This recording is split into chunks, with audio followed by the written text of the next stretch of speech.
அனைவருக்கும் வணக்கம். எப்படி இருக்கீங்க? ஆம், இந்த மாதிரி நம்ம சமூகத்தில் சின்ன சின்ன பிரச்சனையாக இருக்குது. அந்த பிரச்சனைகளை கண்டுக்காமல் அமைதியாக இருக்காங்க பார்த்தீங்களா? அவங்களாம் படித்தவங்களாகவும் நல்ல வேலையில் இருக்கிறவங்களாகவும் இருக்காங்க. ஒரு ஒரு விஷயம் நடந்தது. 2008, 7 இருக்குன்னு நினைக்கிறேன். நான் பஸ்ஸில் திண்டுக்கல்லேருந்து வர்றேன். அந்த ஒரு சீட்டு மட்டும் காலியாக இருந்தது. என்னடான்னு பார்த்தா எல்லாத்துலேயும் உட்காந்துருக்காங்க. அந்த ஒரு சீட்டு மட்டும் காலியாக இருந்தது. பார்க்குறேன், அந்த ஒரு சீட்டில் ஜன்னல் ஓர சீட் இருக்குது பார்த்தீங்களா? அந்த கவர்மெண்ட் பஸ்ஸில் 2 பேர் தான் உட்கார முடியும். அந்த 2 பேரில் ஜன்னல் ஓர சீட்டில் ஒரு பெரிய ஓட்டை. அப்போ இவ்வளோ இந்த 2 சீட் இருக்கும் இல்லையா? அந்த ஜன்னல் ஓர சீட்டில் ஓட்டை இருக்குது. அப்போ நான் ரொம்ப ஒல்லியாக இருப்பேன். நான் என்ன பண்ணேன், கல்யாணத்துக்கு முன்னாடி ஒல்லியாக இருந்தேன். அப்போ ஜன்னல் ஓர சீட்டில் உட்காராம தள்ளி உட்காந்துருக்கேன்.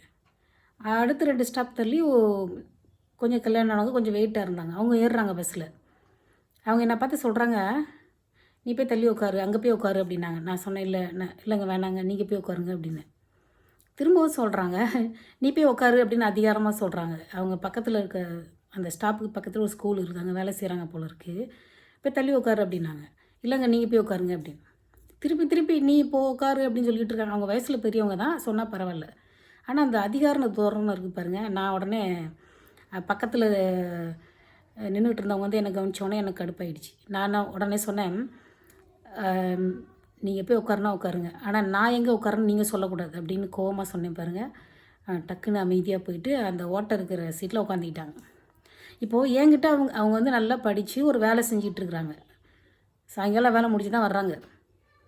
அவங்களால ஒரு டிரைவர்கிட்டையோ கண்டக்டரையோ கூப்பிட்டு, "ஏங்க இப்படி ஓட்டையாக இருக்குது இந்த இடம், இங்கே ஒரு சும்மா ஒரு மரக்கட்டையவோ இல்லை ஒரு பாக்ஸோட மூடியவோ, இல்லை பாக்ஸோட மூடி வேணாம், ஒரு மரக்கட்டையை கூட போட்டிருக்கலாம்ல, எவ்வளோ பெரிய ஓட்டை, ஒரு ஆளே உழுவுற அளவுக்கு ஓட்டை இருந்தது, அதோடு நிற்கல அவங்கள்ட்ட கேட்டிருக்கலாம்ல, கண்டக்டர் என்னங்க அப்படி பண்ணியிருக்கீங்க" அப்படின்னு ஒரு வயசில் பெரியவங்க கேட்கலாம்ல.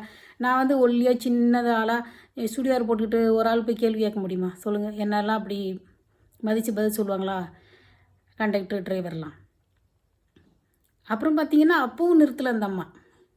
நான் டிக்கெட் எடுக்கிறேன், என்னமோ பாறைப்பட்டில் இறங்க போகிற மாதிரி சொன்னேன் அப்படின்னு அப்பவும் திட்டுறாங்க. அப்புறம் பார்க்குறேன், அந்த பஸ்ஸு கடைசியாக போய் நிற்கிது பார்த்தீங்களா, அந்த இடத்துக்கு இவங்க டிக்கெட் எடுக்கிறாங்க. நான் ஒன்றும் சொல்ல, என்னத்தையே கோவமாக அவங்களுக்கு கோவமாக இருக்குது, அதனால் பேசிட்டு போகிறாங்க. எனக்கு என்ன அதை பற்றி? அதனால் ஒன்றும் கண்டுக்கல.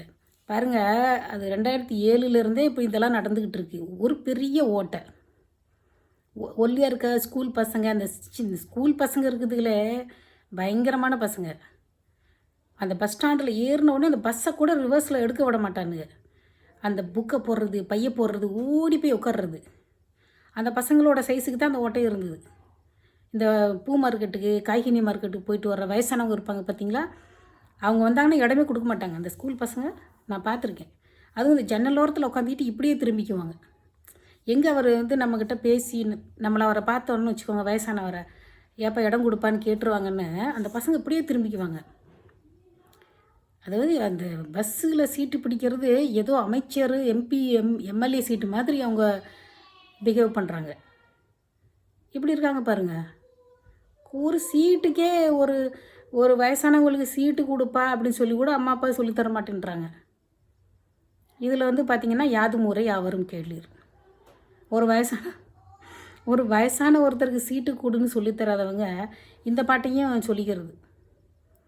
என்னத்தை சொல்கிறது? நான் இந்த தமிழ் ஸ்கூலில் "யாதும் ஊரே யாவரும் கேளீர்னு சொல்லியே தரமாட்டேன். நம்ம மக்கள்கிட்டயே நம்ம பாசமாக இருக்கிறது இல்லை, அப்புறம் எதுக்கு கேளீர் வேறு? ஏன்னா பஸ்ஸில் ஓட்டையாக இருக்குது, அதாக இருக்குது, ப்ராப்ளமாக இருக்குது, என்ன மோசமாக இருந்தாலும் சரி, மக்கள் எதை பற்றி கண்டுக்கிறதே கிடையாது. எவனோ இந்த ஹோட்டலில் விழுந்து சாகுறான், நமக்கு என்ன அப்படின்ட்டு போய்கிட்டே இருக்கிறது. அப்புறம் படிப்புனால என்ன தான் பிரயோஜனம்? ஒரு படித்து நல்ல வேலை இருக்கிறவங்களே தைரியமாக பேசலைன்னா அப்புறம் என்ன தான் நடக்கும் நாட்டில்? ஒன்றும் நடக்காது. சமீபத்தில் பார்த்திங்கன்னா, கரண்ட்டு இப்போ பிள்ளைங்க விளாட்ற பார்க்கில் ஒரு பொண்ணு ஒரு பையனும் கரண்ட்டு ஷாக் அடித்து இறந்து போயிட்டாங்க. 4 மாதமாக சொல்லியிருக்காங்க, இந்த மாதிரி ஷாக் அடிக்குது அப்படின்னு. 4 மாதமாக சொல்லிக்கிட்டு இருந்தீங்க. 4 மாதம் சொல்லியும் அவங்க வேலை செய்யலை பாருங்கள். அதாவது கவர்மெண்ட்டு வேலை கிடைக்கலன்னு அலையிறது, வேலை கிடைச்சோடனே அந்த வேலையை செய்கிறதில்ல. அவங்களுக்கு இஷ்டம் இல்லாட்டி வேலையை ரிசைன் பண்ணிட்டு போங்க, வேறு யாராவது வேலை செஞ்சுட்டு போகிறாங்க. நான் 2014 ஒரு ஏரியாவில் குடியிருந்தேன். அப்போது நடக்கிற பாதையில் ஒரு சிமெண்ட்டு கல் காமிக்கிறேன் பாருங்கள். சிமெண்ட்டு கல் இருக்கு இல்லையா, சிமெண்ட்டு பலகை கல், அது வந்து இப்படி உடஞ்சிருச்சு. அது தெரியாதவங்க போனாங்கன்னா கால் உள்ளே போயிடும், அந்தளவுக்கு அதில் ஓட்டை இருந்தது. இப்படி இருந்த பலகை இப்படி உடஞ்சிருச்சு.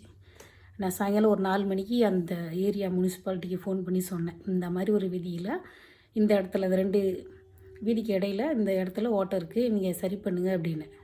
காலையில் 8:30 மணிக்கு வந்து அவங்க வேலை செஞ்சுட்டு இருக்காங்க. நான் போய் பார்க்குறேன்.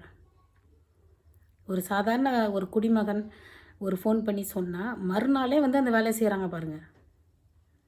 மறுநாளே ஒரு வேலையோட சீரியஸ் இந்த இதனால் யாருக்காவது பாதிப்பு வந்துடக்கூடாதுன்ற அந்த அதை உணர்ந்து வந்து வேலை செய்கிறாங்க பாருங்கள். இந்த கரண்ட்டு ஷாக் அடிக்கிறதுனா எவ்வளோ பெரிய விஷயம். கொஞ்சமாவது ஒரு மனசில் நம்ம வாங்குகிற சம்பளத்துக்கு உண்மையாக இருப்போம் அப்படின்ற ஒரு சிந்தனையே இல்லை பாருங்கள். இந்த மாதிரி ஒரு நல்ல சிந்தனை, நல்ல மனசு, அந்த மாதிரி ஒரு அக்கறையாக வேலை செய்கிறவங்களுக்கு இந்த வேலை கிடைக்க மாட்டேங்குது. சும்மா கவர்மெண்ட் வேலை, நான் வந்து கவர்மெண்ட் மாப்பிள்ளை, ஏதோ ஒரு கல்யாணம் பண்ணுறதுக்கு யூஸ் ஆகுது, அவ்வளோதானே. ஒரு வேலையை உங்களால் விரும்பி செய்ய முடியல, ரிசைன் பண்ணிட்டு போக வேண்டியதானே. உன்னை யாரும் கட்டாயப்படுத்தின அந்த வேலையை செய்ய சொல்லி. இப்போ இது இப்படி நடக்குதே, உங்களுக்கு அது மனசுக்கு குற்ற உணர்வா இல்லை? குற்ற உணர்வு வராதா? ஒரு 7 வயசு பிள்ளை, ஒரு 8 வயசு பிள்ளை என்ன